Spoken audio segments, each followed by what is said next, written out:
महानगरपालिका निवडणुकीसाठी नियुक्त करण्यात आलेले भाजप आमदार किशोर जोरगेवार यांना निवडणूक प्रमुख पदावरून हटवण्यात आले। मात्र अवघ्या काही तासातच पुन्हा त्यांची निवडणूक प्रमुखपदी नियुक्ती करण्यात आली आहे। भाजपचे प्रदेशाध्यक्ष रवींद्र चव्हाण यांच्याकडून नियुक्तीपत्र जारी करण्यात आलेलं आहे।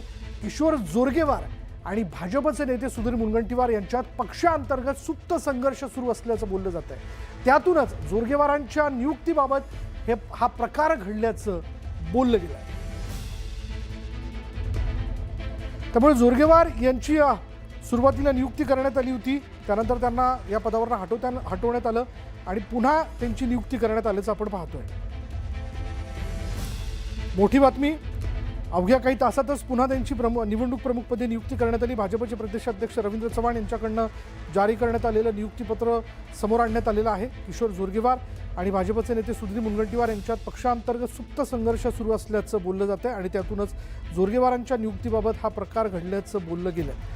त्याच्यावर पहिले मुद्दा असा आहे की त्यांची प्रमुख म्हणजे निवडणूक प्रमुख पदावरती नियुक्ती करण्यात आली, मग पुन्हा त्यांना का हटवण्यात आलं आणि परत एकदा त्यांची नियुक्ती काही तासातच म्हणजे 24 तासात कशी करण्यात आली।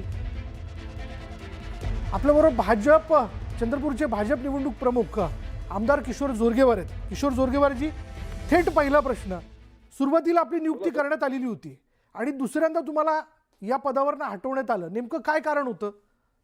एक तर पहिली गोष्ट अशी आहे की माझी नियुक्ती झाली होती, या पदावरून मला हटवण्यात आलं होतं, हे मला असं कुठेही लेखी काही मिळालं नव्हतं।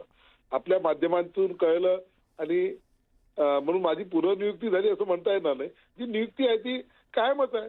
हॅलो, पण म्हणजे तुम्हाला त्या पदावरून हटवण्यात आलंच नाही असं तुमचं म्हणणं आहे का? मला काही तसं तर लेखी आलेलंच नाही ना। आता नवीन एक मेल आलेला आहे आमच्या अध्यक्षांच्याकडे की माझे मी निवडणूक प्रमुख आहे आणि माननीय त्यांच्या मार्गदर्शनामध्ये ही निवडणूक करायची आम्हाला, अशा पद्धतीने मेल आहे। मग तांत्रिकदृष्ट्या किशोरजी जर विचार केला तर तुमची नियुक्ती आत्ता झाली होती की पहिलेच करण्यात आली होती, नेमकं काय? पहिलेच अगोदर झालेली आहे माझी नियुक्ती। एक गैरसमज पसरला होता, त्याच्यामध्ये संचेती आमचे निरीक्षक होते। हॅलो, संचेती आमचे निरीक्षक होते, त्यांना निरीक्षकाच्या ठिकाणी त्यांनी निवडणूक प्रमुख असं झालं असेल कदाचित आणि ते तुमच्या माध्यमांपर्यंत आलं। ते म्हणजे आता नियुक्तीचा मेल जो आहे तो तुम्हाला आलाय? हा, पहिलेही आलेला होता, आता पुन्हा एक नव्याने मेल आलेला आमच्या अध्यक्षांच्याकडे की निवडणूक प्रमुख म्हणून मीच राहणार आहे, मीच राहणार आहे, अशा पद्धतीचा तो मेल आहे। म्हणजे जो गैरसमज दूर करण्यासाठी म्हणून तो प्रदेशाने क्लिअर केलेला तो मेल आहे। बरं, धन्यवाद आमच्याशी बोलल्याबद्दल। तर किशोर जोरगेवार यांची प्रतिक्रिया आपण जाणून घेतली। त्यांनी असं म्हटलं होतं की माझी नियुक्ती जी ती करण्यात आलेली आहे, पण त्या संदर्भातला तांत्रिकदृष्ट्या जो महत्त्वाचा मेल आहे तो पुन्हा म्हणजे आत्ता जो तो परत एकदा पाठवण्यात आल्याचं त्यांनी स्पष्टीकरण देऊ केलेलं आहे, त्यांना हटवण्यात आलेलं नव्हतं असं त्यांचं म्हणणं आहे।